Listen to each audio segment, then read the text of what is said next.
एक राजा था। उस राजा ने राजा बनते ही नगर में घोषणा कर दी कि मेरे राज्य में भगवान के कोई मंदिर नहीं होंगे, कोई पूजा नहीं होगी, कोई मूर्ति नहीं होगी और कोई भगवान का नाम लेने वाला नहीं होगा।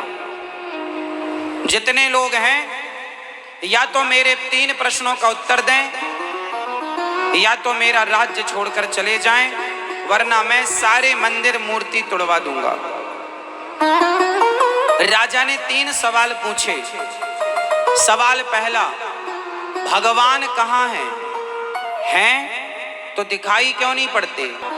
सवाल दूसरा, यदि भगवान हैं तो इस समय वह किस ओर देख रहे होंगे? सवाल तीसरा, इस समय भगवान क्या कर रहे होंगे? इन 3 सवालों का प्रश्नों का उत्तर जो देगा तब मैं मान लूंगा कि भगवान है। सिद्ध करके बताओ, वरना मैं सारे मंदिर तोड़ दूंगा, मूर्तियां तोड़ दूंगा। कोई भगवान नहीं है। यदि है तो मुझे दिखते क्यों नहीं? राजा बड़ा नास्तिक था। सारे नगर में घोषणा करा दिया कि 1 महीने के अंदर या तो मेरे प्रश्न का उत्तर दो या फिर सारे मंदिर हटाओ। कोई नाम ना जपेगा भगवान का। सारी प्रजा बड़ी दुखी हो गई। जो संत जन थे, साधु लोग थे, भक्त लोग थे, राजा के पास जाने लगे, राजा को समझाने लगे कि भैया जो तुम पूछ रहे हो वो ऐसे जैसे हवा दिखाई नहीं पड़ती, उसी तरह भगवान भी नहीं दिखता। राजा बोले, मैं तुम्हारे इस तर्क से सहमत नहीं हूं। लोगों ने अपने अपने ढंग से राजा को खूब समझाया, जिससे जो बना खूब समझाया गया, पर राजा किसी की नहीं सुनता। 29 दिन बीत गए। आज महीने का आखिरी दिन था। अभी तक राजा को कोई संतुष्ट ना कर पाया। सारे नगर में हाहाकार मच गया कि राजा अब मंदिर तोड़वा देगा। किसी की नहीं सुनता, बड़ा दुष्ट राजा। और राजा के आगे चलेगी किसकी? एक बूढ़ा संत, गृहस्थ संत अपने घर गए, जोर जोर से भगवान के आगे बैठकर रोने लगे, हे प्रभु आपकी क्या लीला है, इतना दुष्ट राजा क्यों दे दिया हम सबको? अब ये कहता है कि भगवान कहाँ है। इस मूर्ख राजा को कैसे समझाएं कि ईश्वर को बताया नहीं जा सकता, ये तो अनुभव का विषय है। वो संत भगवान से रो रो करके अपनी बात कह रहे थे। अब किससे कहें? आपसे कहेंगे। सारे मंदिर तोड़वा देगा, भगवान के नाम को लेने में, कीर्तन करने में पाबंदी लगवा देगा। रो रहे थे संत। तभी उनकी बेटी के कानों में पिता का रोना गया। बेटी दौड़ कर आई, पिताजी क्या हुआ? बेटी, आज हमारी आस्था का गला घोंट देगा राजा। आज राजा की नास्तिकता जीत जाएगी और हमारी भक्ति और आस्तिकता हार जाएगी। आज अधर्म जीत रहा है और धर्म हार रहा। क्या हुआ पिताजी? बेटी, हमारा जो राजा है बड़ा दुष्ट है। वो कहता है सारे मंदिर तोड़ दो, कोई भगवान नहीं होता। उसने 3 सवाल पूछे हैं। बड़े बड़े ज्ञानियों ने उत्तर देना चाहा, कोई उत्तर ना दे पाया। राजा ने सवाल पूछे हैं। लड़की ने कहा, मुझे बताओ सवाल। पिता ने बताया। लड़की बोली, बस इतनी सी बात, अभी मैं राजा को उत्तर देकर आती हूँ। अब लड़की चली राजा के दरबार में। राजा दरबार लगा, बड़े मंत्री संतरी बैठे, प्रजा बैठी। आज राजा का आखिरी हुक्म जारी होने वाला था, सूर्य अस्त होते ही सारे मंदिर तोड़ दिए जाएं। लोग बस इस हुक्म का इंतजार कर रहे थे कि तभी दरबार में लड़की प्रवेश करती है 3 प्रश्नों का उत्तर लेकर। जब लड़की आई तो राजा से कहा, महाराज मैं आपके सवालों का उत्तर देने आई हूँ, क्या आप मेरे सवालों का उत्तर सुनेंगे? मेरे प्रश्नों का, आपके प्रश्नों का उत्तर मैं देना चाहती हूँ। हाँ हाँ। तुम्हारा आखिरी प्रयास मैं जरूर सुनूंगा।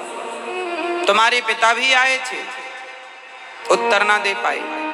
बड़े बड़े नगर के ज्ञानी विद्वान जो अपने आप को कहते थे सब आए, उत्तर ना दे पाया। तुम क्यों मजाक करना चाहती हो? क्यों अपनी हंसी उड़वाना चाहती हो? क्यों तुम मजाक का पात्र बनना चाहती हो?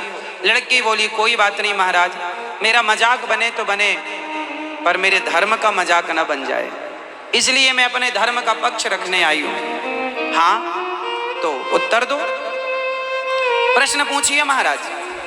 राजा ने पहला प्रश्न पूछा, बेटी बताओ तुम्हारा भगवान कहाँ है?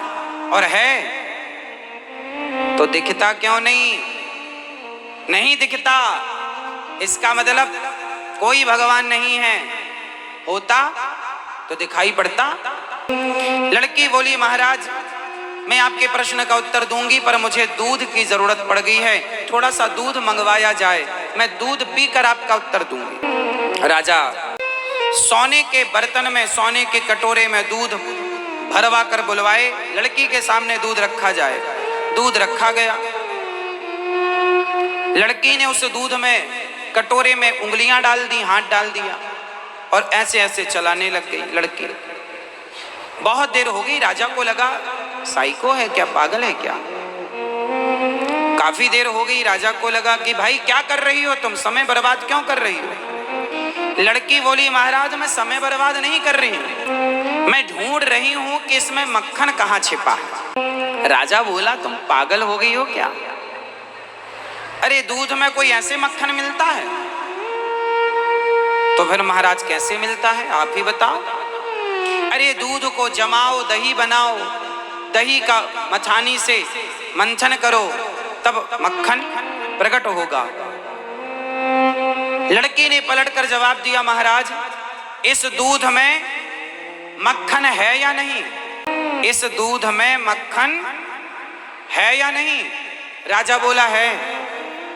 लड़की बोली, महाराज यदि इस दूध में मक्खन है तो बताओ हमें दिखाई क्यों नहीं पड़ रहा है?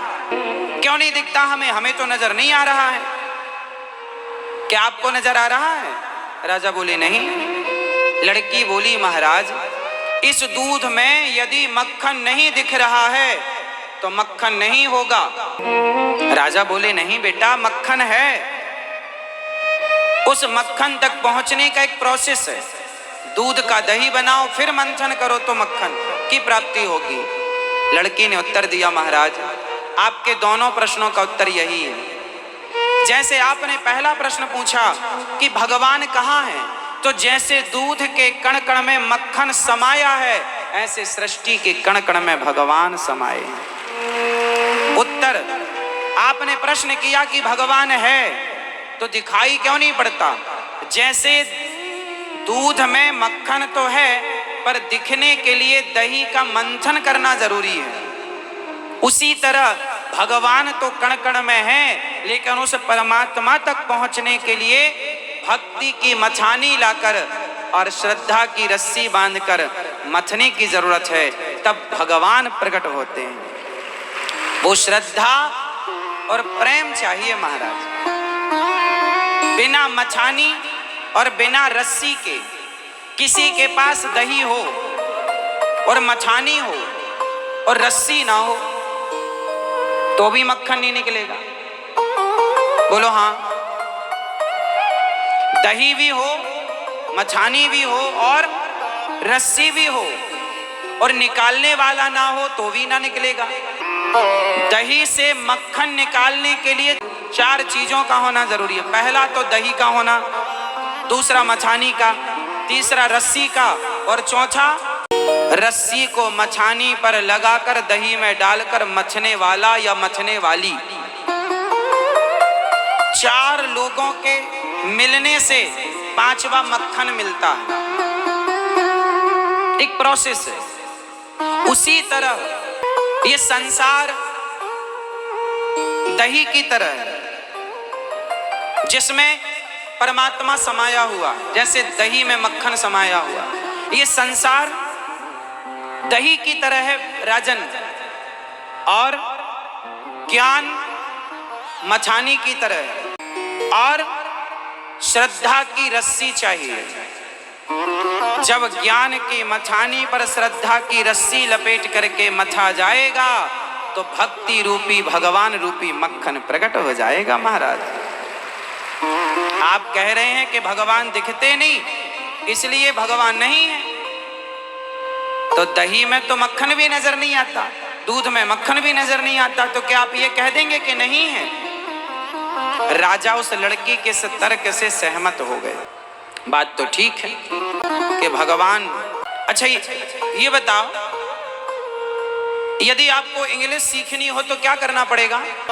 इंग्लिश भाषा सीखनी हो, हिंदी सीखनी हो, उर्दू सीखनी हो, मलयालम, पारसी, कन्नड़, पंजाबी, गुजराती, यदि आपको लैंग्वेज भाषा सीखना है कोई भी, तो आपको उस भाषा को पढ़ना पड़ेगा। सिंपल है। आप हिंदी पढ़ना सीखेंगे तो हिंदी बोलना आएगा, पंजाबी पढ़ेंगे तो पंजाबी बोलना आएगा, इंग्लिश पढ़ेंगे तो इंग्लिश बोलना आएगा, मलयालम पढ़ेंगे तो मलयालम, मराठी पढ़ेंगे तो मराठी, तमिल पढ़ेंगे तमिल।